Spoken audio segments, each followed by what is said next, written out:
Well, happy Freehand Friday. Hi, friend.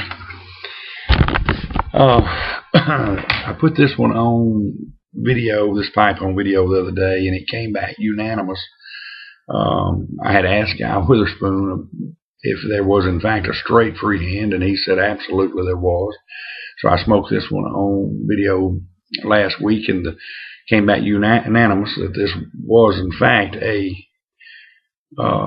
straight freehand. This one came with the other golden freehand, the little briar handmade that I've got that Uncle Raggy gifted to me.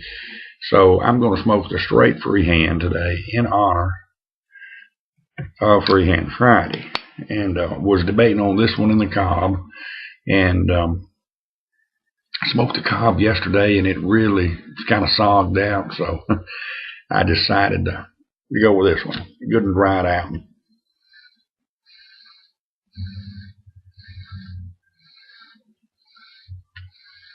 And I'm smoking some Drew Estate 7th Avenue Blonde. Pretty good little blend. It's sweet. It's vanilla-y. And it's a good after dinner smoke.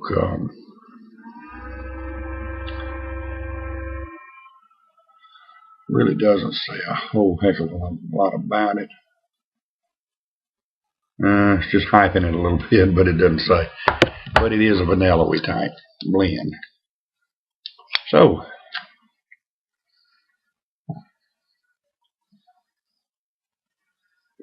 hope everybody had a good Friday. Getting ready for the weekend. I'm getting ready to hit the hay. Got to get up early and roll out early in the morning, going to the first river market of the season for us. Last Saturday was their first one. We, as you know, was at the Sweet Potato Festival. Should have been on the river at the river market, but we'll give it a whirl this weekend. Won't get the barbecue going this weekend. It'll be the next trip out. Tomorrow we're just doing our standard fare.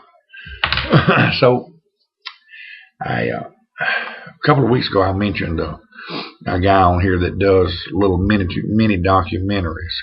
His name is Jerry Skinner. He had one out today. He's got them on several people. Great, interesting short videos, and some of them are several videos in a series, from Elvis to like I say, Dan Blocker, who was always caught right, Buford Pusser, several others. Pretty Boy Floyd. He did one today came out today, the death of Casey Jones, the training engineer. That was a really good one. Y'all check Jerry's videos out. Jerry Skinner. You'll enjoy him. I know several of my friends have already subbed him and are really enjoying his vids. Y'all that hadn't, if you like little historical documentaries, and this guy's an amateur just like we are, must be retired or something, but he travels around to these different sites and films, and he's got footage, and it's a lot of times has pictures, and you'll enjoy it.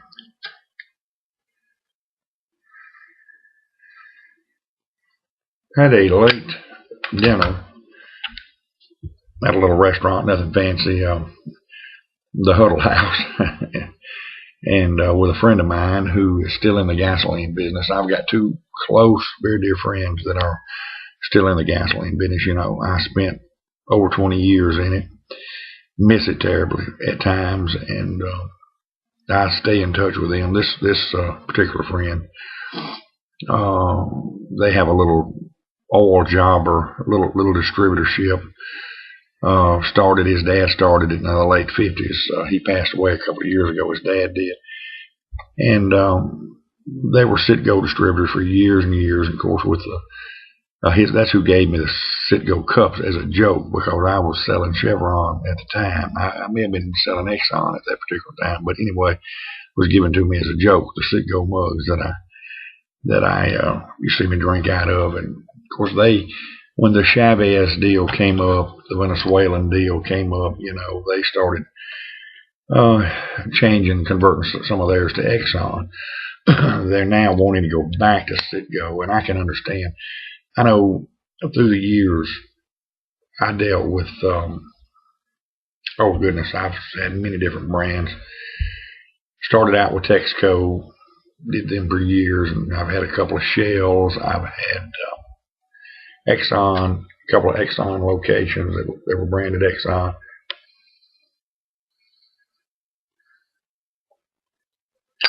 I had Chevron, FINA. FINA was the absolute easiest to deal with. They were very laid back there, and they were an independent, sort of like Valero or some of those. But FINA was very laid back. Texaco was very laid back. Shell was okay. They just didn't bring anything to the table, so to speak. Most oil companies will help you promote your business. Shell wanted you to do it all, on your dime, but follow their rule. Chevron and Exxon. Chevron wasn't super strict, but they had some strict policies. Exxon is just, they're tyrants. Good company, but they are super, super, super strict. If you're flying their brand, I mean, of course, I never had issues because I was always very brand loyal. Whatever flag we were flying at the time, or whoever I was dealing with, at least whether I had just using them as suppliers, or in fact whether I was leasing one of their facilities. But I always kept them. I was very, very. I always promoted the brand, so I never had any issues with any of them. But I know Citgo is a lot more laid back organization than Exxon, and they're wanting to maybe convert some of theirs back to Citgo. And of course they have 26 company operated stores, about 10 leased out dealer operated stores where they own the property and the building, and they lease them out to operators. Flies their brand would be Citgo or Exxon. They have a couple that are mobile, so it comes under the Exxon mobile flagship. And then they probably supply about 15 where they're contract stations where a person owns their own building. They built their own store. And, this company, a friend of mine, they'll go in and do the gasoline. The expenditure is putting up the canopy and the pumps and the tanks and, whatnot. And, but they're wanting me to come in the next couple of years. We've been talking more serious and serious about it, of me coming in and running their company stores. They want to get heavier into the delis. They want to do some things, and of course they're going to look at converting back to Citgo. And they're talking more serious about me. Their guy, the head of that division, their company operated division, is getting close to ready to retire, and so that's something I'm going to look into in the next couple of years, and it would certainly be exciting. I would love to get back in it, and certainly would love to get back in it, and not have any investment, and I don't want back in it I'm not going to ever probably get back in it for myself and invest the money, but I would love to go to work with someone else. And of course that would be the biggest operation I've been involved in, with 26 locations. And of course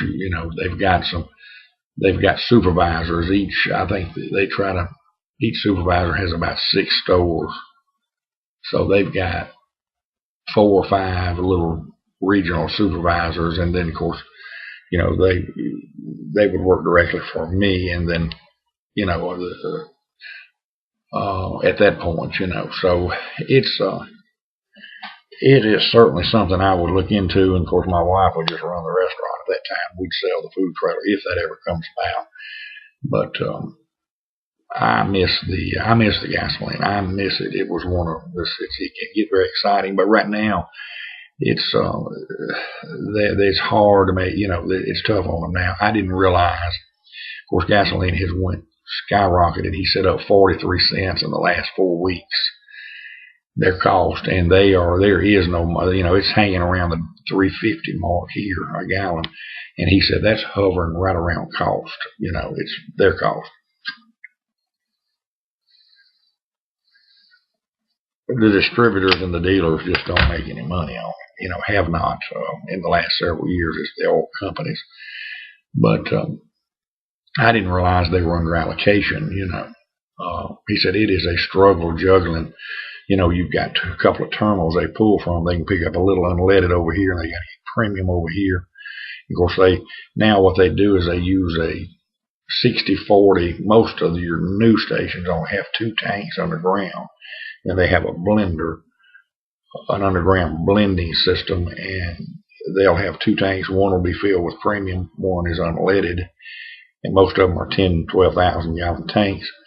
10 usually, and what they do is they use a 60-40 ratio of unleaded premium that comes up with your mid-grade. But he said, man, they just, they got us running at one place to get premium, another place to get regular, no lead, and which is all ethanol now. It's on allocation. He said we get, when they issue prices at the end of the day, what it's going to be in the morning when you get up. Sometimes they change it multiple times in a day. And he said, if you see the double X out beside it, that means none is available the next day. And he said a couple of days a week they'll have the no available. There is no. You go up there and on the computer says you can go get 8,800 gallons on a transport. You get there and it's not there. You got a truck underneath the field pipe. Can't do anything with it because they've got a couple of transports that they run themselves. And I know back when we were running the transports, that got extremely expensive. And you got a truck on the road. You want them to haul 3 or 4 loads a day, and it's tough to do that now from where they got these terminals located. If you got to go to the El Dorado, Arkansas, you may get 2 loads that day, and that truck's not profitable running. It's got to haul 3 minimum, needs 4 if it can.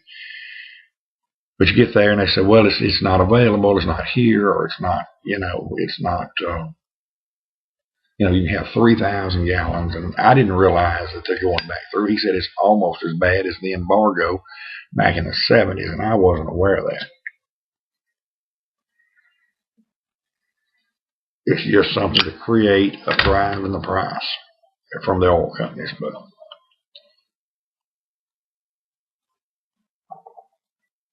yep, it's tough. I don't know what's going on with these rising food costs and these rising gasoline prices. The people we rent our building from for the restaurant has a big, huge hardware store and an even bigger lumber yard. He is big and one of the biggest lumber dealers in northeast Louisiana, and independent lumber dealers. And I asked him the other day, and he said, well, how was the building supplies going up like everything else? He said, you would not believe how bad it is. And I think he told me they're getting a lot of lumber now out of Canada, this Canadian lumber.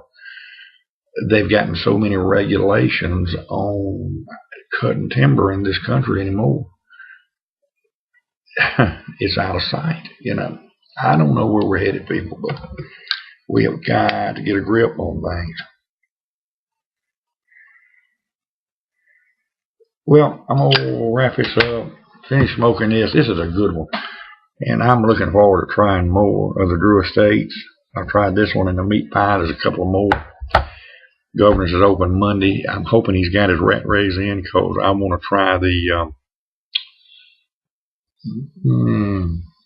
shoot.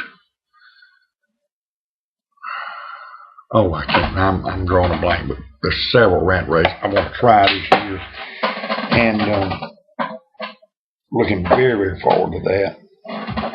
And anywho, we'll wrap it up. I'll catch y'all tomorrow. Probably tomorrow's going to be a cigar night, cigar Saturday. So we'll try one day a week. At least one day I'm going to try to get do a smoke stick. Y'all have a good night and God bless.